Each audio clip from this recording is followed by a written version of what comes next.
Hi, this is Camilla Blossom, and in this video, I'd like to share more about how to honor the Indigenous ancestors and spirits of land.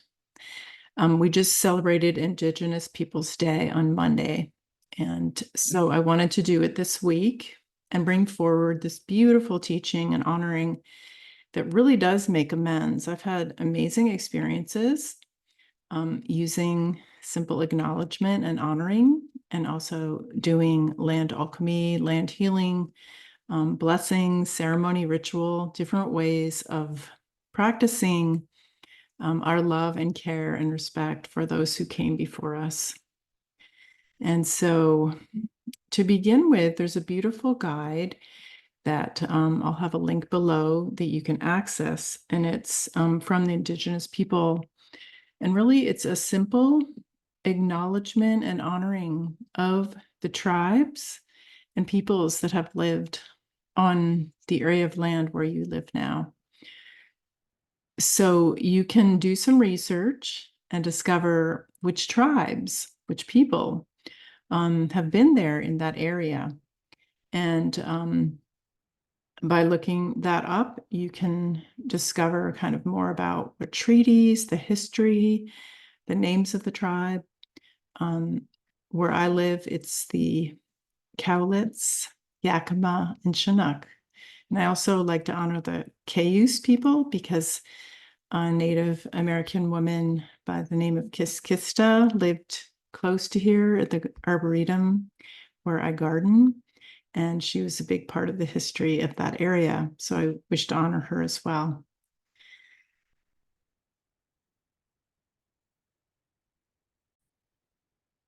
So for the honoring, I use this at the beginning of a lot of events that I do, different teachings, when I do land alchemy, land healing sessions, clearing, house clearings, those kind of things with others. I always check in and see what the Native American indigenous ancestors, what tribes they were, and give an offering to them. And so you can give an offering of cornmeal, which is a beautiful grandmother offering. I also use tobacco a lot. You can also use holy water, flowers. And if you're just doing it inside, you can, I use a little bowl and then put it outside, but doing it outside is wonderful as well, of course. And so just to give an example of how to do this, and I'll write the words below so that you can do this yourself. And also to know when I'm doing that, this is an honoring, okay? This is simply an honoring acknowledgement that these people and these tribes have taken care of this land for eons, generations, right? So look at it that it's an honoring. If we get into more shamanic work where we're going to work with the healing, the communication, the connecting with these spirits, that's kind of the next level. And you kind of need to have protocols and practices to be safe with that, working in the spirit realms. So just so you know, we're just doing an honoring here and an acknowledgement. So I'll take I have some cornmeal, I have some mica. This is a beautiful blue cornmeal that I found at the store, and some mica, which is a natural glitter. It's biodegradable, it's safe, and I do have that for sale if you're interested. And so you can just take a little pinch of this, hold this to your heart, just think about the beautiful land that you're living on. And hold that deep love for these people. And you can say this, it's really great to say it out loud so they can hear you. I want to respectfully acknowledge and honor the Cowlitz, Yakima, and Chinook, and Cayuse people, and tribes and indigenous ancestors and spirits who've stewarded this land through generations. I honor you. I give you my heartfelt gratitude for your care and guardianship of these sacred lands. Thank you.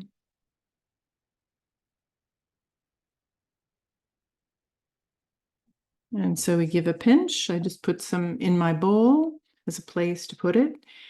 But it's going out to the spirit, the energy of these spirit beings. And so they're receiving that. And then when I'm done with this, I'll go outside and put it out on the earth. And why I want to share this with you too, like I say, this practice that I include and I teach with to pretty much anyone that I'm mentoring or that's in any of my courses, I teach this to them. And my experience with this has been quite beautiful, and seeing many beautiful experiences, both from the humans doing it for their land and also the spirits receiving it. What I'm noticing, over the years, many years of doing this, is that many of the indigenous spirits that are on the lands have been here as guardians. Some of them are ready to move on, which is great. That's a whole nother thing.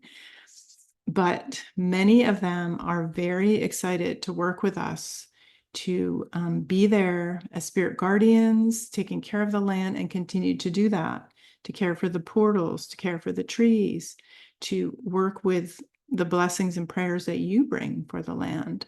So I have found there's quite a co-creative energy that happens working with land and with the indigenous ancestors and spirits that are there. And so you can use that as an opportunity to make relationship with them and to tune in and listen. Sometimes their tribes have had this experience a lot, that they're associated with different animals. Like when I was in Cottonwood outside of Sedona, Arizona, I was doing work there with the land. And the tribe told me that deer was their medicine animal. And so when we were looking for things for the homeowner to put on her home, she wanted to put a welcome sign up on the home. We were looking around and she found one that had deer, and like, oh my God. And we both just had a big rush of energy that yes, that's what wants to be on the house. And so those kind of little things, they may not seem big, but they really are a huge honoring for the indigenous spirits that are there, that, oh, you recognize them, you see the deer is a very important spirit to them. And so putting up the sign of with the deer on it was a beautiful reciprocal relationship opening. You may be doing that naturally. You may feel called to have certain decorations, to have an altar that you put in your yard where you put certain crystals or statues or sacred objects there. So all those things may already be in your sense, in your intuition, that you want to honor the land and honor the ancestors in the place where you are. So they're definitely happy to work with us, to be there, to be part of what I call land councils. And in my work doing land alchemy and land healing, I connect with people and work with my land council and their land council for the land where they're on. And then we kind of gather as a group and share communication, share ideas. What does the land need? How can we bless it? What imbalances or clearing does it need? How can we really support and honor the energy and the spirit of the land? And so going a little bit deeper too, doing this kind of work, I've had many, many experiences of doing these land alchemy sessions, the land healing and clearing for houses and land, and opening up the sacred space to work together in ceremony, and having experiences connecting and communicating with the different indigenous spirits on the land. And you might even have that sense that there's some there that are calling to you. So what I do is open the way and connect with those spirits.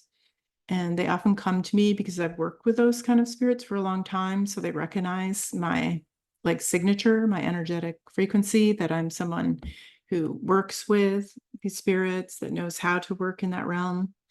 But I mean, you're welcome to do that. Just if you need more learning about that, that's something I mentor people and teach in my land alchemy work. But anyway, what I've experienced was these different spirits coming forward. Sometimes I'll see a chief spirit. Sometimes I'll see a grandmother. Sometimes I'll see an elder or a medicine person, and they'll kind of move forward, or a group of them will come and they'll ask me for something. And so sometimes it's a healing that they need to do something for the land. Like they've seen what's happened to the land and they want to create some ceremony for that. So often I end up being like a sacred witness to these Indigenous ancestors and what they want to do with the land. And I have to say, it is the most beautiful thing that I experience is through the veils, seeing, hearing, experiencing, having that sense that they are chanting and singing and doing ceremony, and they're very grateful that I'm witnessing them. Also, sometimes they're like asking that the person that lives there now to take care of the land because they might be ready to go to the other side, to go back to their ancestors, to the sky, to the cloud people, to heaven, to whatever it is their belief is. And so, I've had this happen quite often, of connecting with these tribes, hearing their songs, their chants, and really honoring them and honoring what they went through. In some cases, there might be healing. They might have experienced a lot of violence, or been pushed off the land, or all sorts of things. And so I often will do some healing work with these spirits if they need that and ask for that. Help them, like I say, move on if they feel that their time is complete. And I have to say, a lot more of them are choosing to move on and going back to their ancestors through the Rainbow Bridge. It used to be a lot of them wanted to stay on the land and be guardian and take care of it. But as time has gone on, even in the last 10, 20 years of doing this, more and more are wanting to move on. The earth is shifting. They don't need to be doing that same job anymore. They are free to go and create something for their next lifetime or next experience, wherever they're going. So yeah, these are a beautiful honoring for the lands of spirits. And I know that when I do ancestral healing work and this kind of work, that we're really reaching in to that realm to create amends, to create healing, forgiveness, reparations, resolution, like helping create peace, help unwind curses even, or issues that have been created by their land being taken over, by the violence, by all these different things.